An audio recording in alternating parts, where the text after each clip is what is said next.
नमस्कार विद्यार्थी मित्रांनो, या व्हिडिओच्या माध्यमातून आपण 19 नंबरचं सेशन कसं पूर्ण करायचं ते समजून घेणार आहोत. सर्वात प्रथम इराचं ब्राउझर लॉग इन करायचंय. त्यानंतर सेल्फपाथ लर्निंगला आपण जातोय. प्रोसीड बटनावरती क्लिक करूया, स्टार्ट करूया. पहिला प्रश्न आपल्या समोर, वर्ड डॉक्युमेंट ओपन करण्यासाठी तुम्हाला रिकामी जागा बटनावर क्लिक करणं गरजेचं आहे. स्टार्ट बटनावर क्लिक केल्याच्या नंतर वर्डचं डॉक्युमेंट ओपन होतंय. नेक्स्ट करतोय आपण डॉक्युमेंट कोणत्या फॉर्मॅटमध्ये सेव्ह करणं आवश्यक आहे. तर हा .doc चा जो फॉर्मॅट आहे तो एक्सटेन्शनचा फॉर्मॅट आहे. प्रत्येक डॉक्युमेंटला प्रत्येक फाईल एक्सटेन्शन असतं आणि वर्डचं जे एक्सटेन्शन आहे तर .docx असं एक्सटेन्शन आहे. पुढच्या 3 नंबरच्या प्रश्नावर आपण जातोय. झूम इन आणि झूम आउट पर्याय हा स्क्रीनच्या रिकाम्या कोपऱ्यात दिलेला असतो. तर खाली उजवीकडे दिलेला असतो. स्टेटस बार तिथे दिसते आपल्याला, तर त्या ठिकाणी तो झूम बार असतो, म्हणजे झूमला आपल्याला क्लिक करायचंय. पुढच्या प्रश्नाकडे आपण जातोय. तुमच्या डॉक्युमेंटमध्ये शेप इन्सर्ट करण्यासाठी व लाईन फॉर्मॅट करण्यासाठी अचूक स्टेप कोणती असेल. तर इन्सर्ट शेप आणि शेप स्टाईल म्हणजे 2 नंबरचाच पर्याय या ठिकाणी तुम्हाला निवडायचा आहे. पुढच्या प्रश्नावर आपण जातोय 5 नंबरच्या. पुढीलपैकी कोणता पर्याय अलाइनमेंटच्या कॅटेगरीमध्ये मोडत नाही. तर अलाइनमेंटच्या कॅटेगरीमध्ये मॉडिफाय मोडत नाही. Left alignment, centre alignment, right alignment असतं. मॉडिफायवर क्लिक करायचंय, तो मोडत नाही म्हणून आपण मॉडिफाय घेतलंय. आपण डॉक्युमेंट पीडीएफ फॉर्मॅटमध्ये एक्सपोर्ट करू शकतो. अगदी बरोबर, याचं उत्तर आपल्याला द्यायचंय. अशा पद्धतीनं सेल्फपाथ लर्निंग आपण पूर्ण केलंय. आता आपण गो टू होमला क्लिक करून नॉलेज चेक वरती जातोय आणि स्टार्ट बटनावरती क्लिक करून आपण नेक्स्ट टॅब वरती क्लिक करतोय.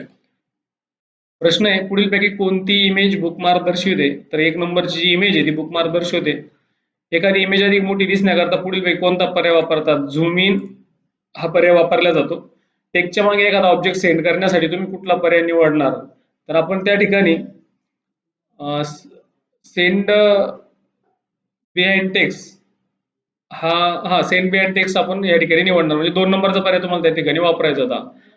टेक्स्ट आपण तो म्हणतोय, नाही तर इमेज वगैरे जर असेल तर ब्रिंग फॉरवर्ड वगैरे करावं लागतं त्याला, म्हणून टेक्स्टचा पर्याय आपल्याला 2 नंबरचा वापरायचा होता. बुकमार्कच्या बॉर्डर रंगीत करण्यासाठी पुढीलपैकी कोणते फीचर्स तुम्ही वापरणार.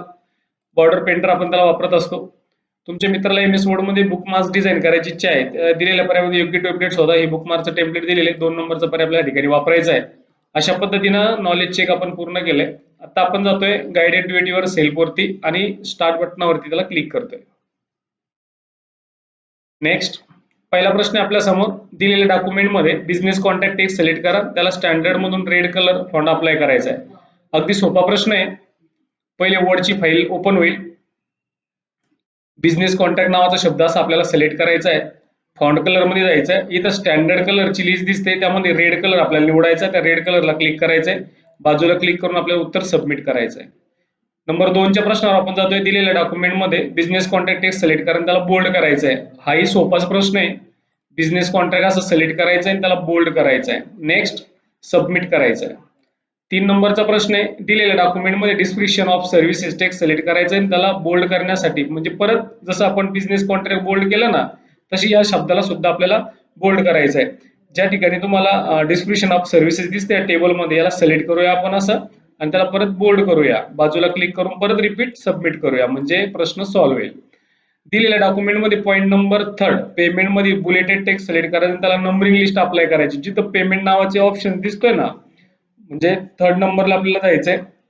पहिलं 3rd नंबरला आपण आलो तर कॅश पासून तर ऑर्डर पर्यंत हे सगळे टेक्स्ट असे सिलेक्ट करायचे. आता याला बुलेट्स दिलेले, हे जे दिसतात बुलेट्स आहे. आता नंबर कसे घ्यायचे, तर कुठला एक नंबर असा घेऊन टाकायचा, म्हणजे नंबरिंग मध्ये फॉर्मॅट झालाय. त्यानंतर उत्तर सबमिट करायचं. परत एकदा रिपीट जाऊ आपण त्या ठिकाणी, नंबर चेंज करून बघू, जसं की ABCD वगैरे. 1 मिनिट, परत एकदा काय करायचं आपल्याला, याला मी कॅन्सल करतोय म्हणजे तो प्रश्न अगदी व्यवस्थित सॉल्व्ह करण्यासाठी. स्टार्ट करूया आपण. पहिले याला काय करायचं, आपल्याला सिलेक्ट करायचंय आणि नंबरच्या एरोवर क्लिक नाही करायचं आपल्याला, डायरेक्टली याच्यावरती क्लिक करायचं म्हणजे नंबर येईल. एरोवर जर क्लिक केलं तर हा प्रश्न चुकीचा येईल.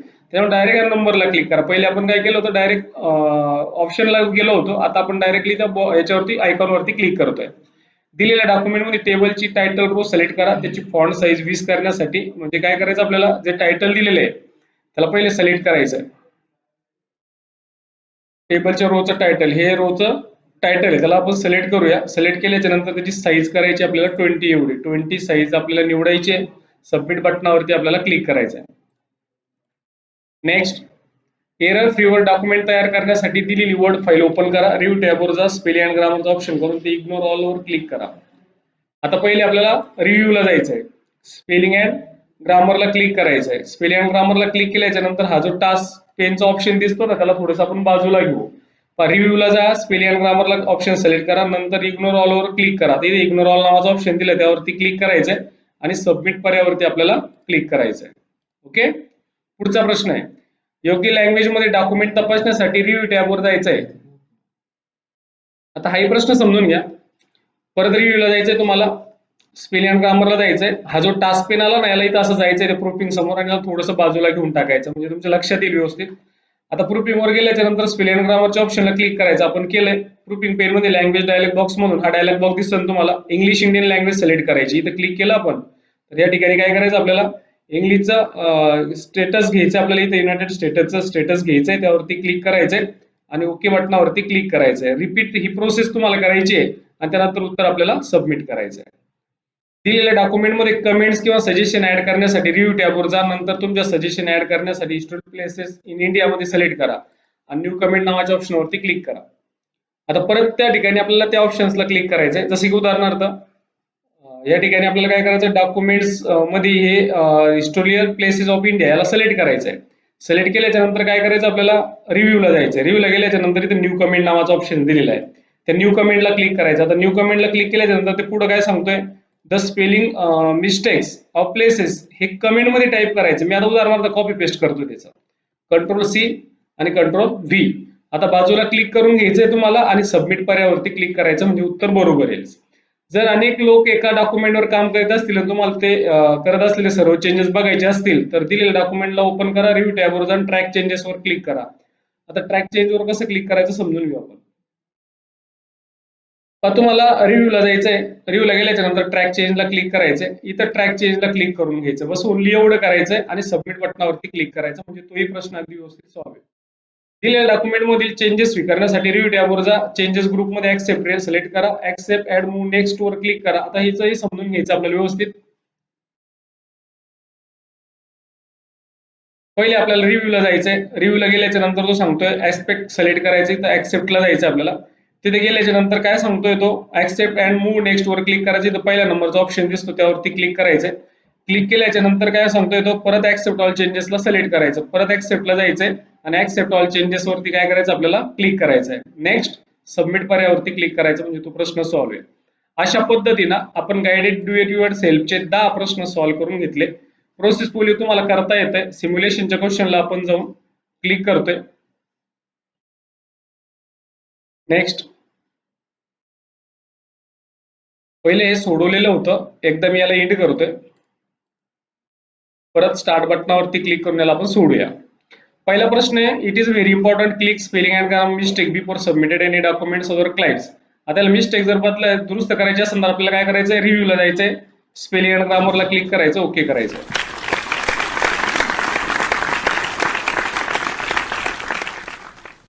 पुढचा प्रश्न घेतोय आपण, टेम्पलेट आपल्याला वर्कलोड कमी करू शकतात. आता कार्यक्षमता वाढत जातो. मायक्रोसॉफ्ट वर्ड मध्ये ऑनलाईन टेम्पलेट बुकमार्क कसं शोधायचंय आणि ते निवडून कसं क्रिएट करायचं. पहिले तुम्हाला सर्च मध्ये जायचंय, त्यानंतर तुम्हाला क्रिएटिव्ह बुकमार्क्सला क्लिक करायचं, नंतर तुम्हाला क्रिएट करायचं.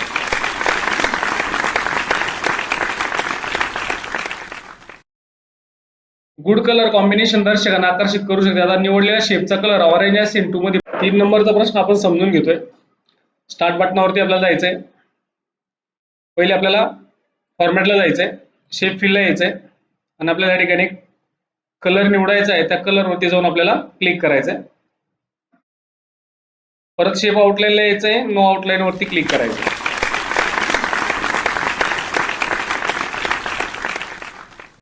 चार नंबरच्या प्रश्नावर आपण जातोय.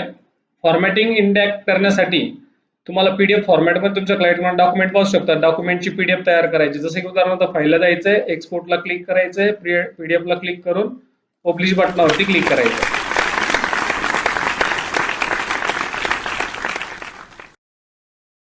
सेव्ह आपल्याला प्रिव्हियसली सेव्ह केलेली व्हर्जन करंटली वर्किंग व्हर्जनशी मॅच करण्यासाठी किंवा मागील store work new works update करण्याची अनुमती देते. म्हणून दिलेलं डॉक्युमेंट तुमच्या डेस्कटॉपवर बुकमार्क नावानं सेव्ह करायचं आहे.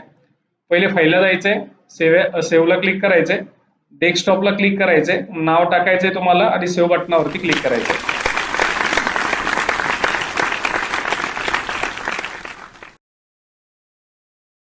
तुम्हाला बुकमार्क टेक्स्टला अधिक आकर्षक बनवण्यासाठी टेक्स्ट फॉर्मॅट करू शकता. संपूर्ण निवडलेला मजकुराचा फॉन्ट कलर टी बुक्स वर्ड ब्राईटर मानक पिवळा असा बदलायचा आहे. म्हणजे शब्दाचा कलर आपल्याला चेंज करायचा आहे. म्हणजे इथे शब्द सिलेक्ट केलेले, आपल्याला कलरला जायचंय आणि येलो कलरचा ऑप्शन आपल्याला निवडायचा.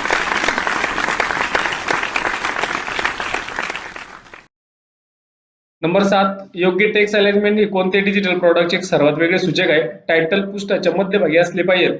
निवडलेल्या टेक्स्ट अलाइन आणि सेंटर ठेवा. डोंट फॉरगेट टू बे. आता याचं अलाइनमेंट सेंटर ठेवायची आहे तर डोंट फॉरगेट बी असं मला काय करायचं तर फक्त सेंटर करायचं.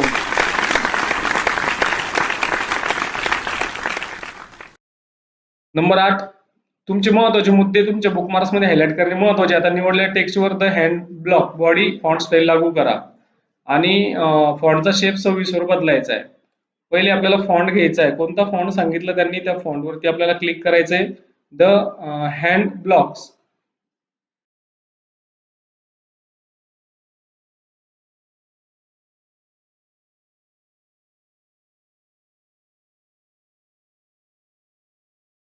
इथं तो फॉन्ट दिसतोय आपल्याला द हँड ब्लॉक्स, त्यावरती क्लिक करायचंय आणि साईज त्याची 26 एवढी घ्यायची आहे.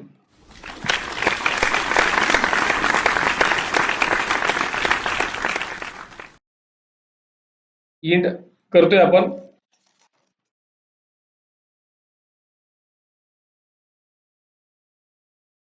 पुढच्या ऑप्शनवर आपण जातोय सेशन कम्प्लिशनच्या. स्टार्ट बटनावरती क्लिक करतोय. नेक्स्ट. सिस्टमचे असे म्हणून ओळखले जातात. एक कंटेनर असते ज्यामध्ये कम्प्युटर सिस्टम तयार करणारा लागणार बहुतेक इलेक्ट्रॉनिक घटक बसवलेले असतात. त्याला बरोबर असं उत्तर आपल्याला द्यायचंय. रिकाम्या जागेच्या व्यतिरिक्त पुढील सर्व पर्सनल कम्प्युटरचे प्रकार आहे. प्रायमरी सिस्टम हे उत्तर आपल्याला निवडायचं आहे. अल्ट्राबुक्सला अल्ट्रा पोर्टेबल्स किंवा रिकामी जागा म्हणून देखील ओळखलं जातं. मिनी नोटबुक्स आपण असायला बोलत असतो. या सिस्टम मध्ये इनपुट आणि आउटपुट डिव्हाइसेस मध्ये सिस्टमच्या बाहेर असतात. याला आपण डेस्कटॉप सिस्टम असं म्हणत असतो. अशा पद्धतीने 19 नंबरचं सेशन तुम्हाला व्यवस्थित समजलेलं असेल. ओके.